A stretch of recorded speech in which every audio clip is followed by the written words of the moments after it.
One incident occurred when the children were all nearly grown, and Jesus had already left our home in Nazareth.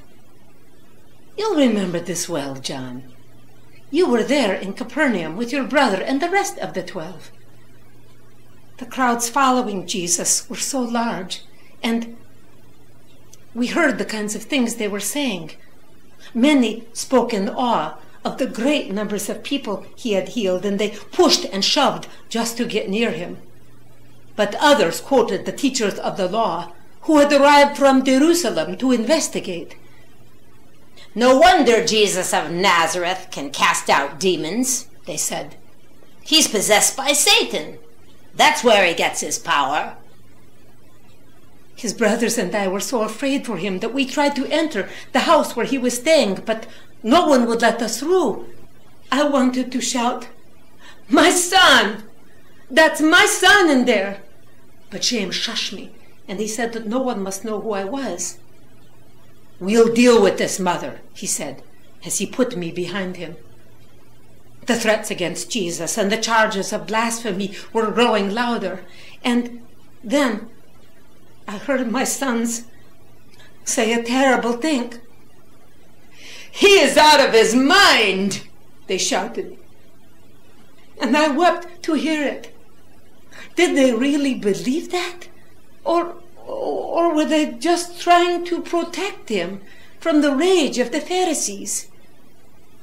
I had to get inside to see Jesus myself. John, you understand, you were there. But no one would let me through.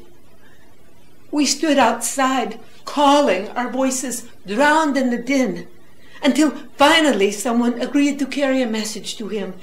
And I remember falling against James in relief. It grew quiet in the house as the message was given. And as word traveled back through the crowd that Jesus' mother and brothers were there, people turned to stare at us, some reaching out to touch my robe.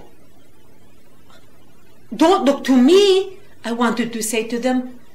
"I cannot help you. Listen to my son." And then I too heard his voice coming out through the crowded doorway. "Who is my mother?" he said. "Who are my brothers?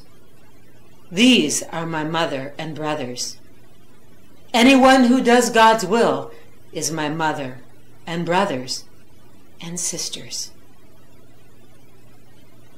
When they heard that, James and Joseph turned away and they pulled me with them. "Let's go, mother," they said.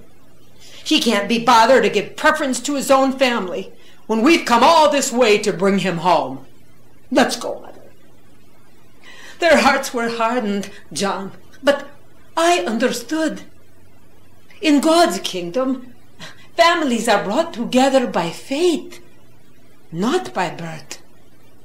Jesus was not trying to keep us out.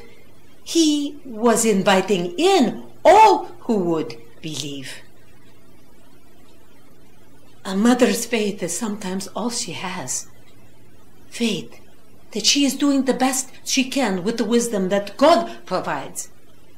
Faith that God is with her children even when she cannot be.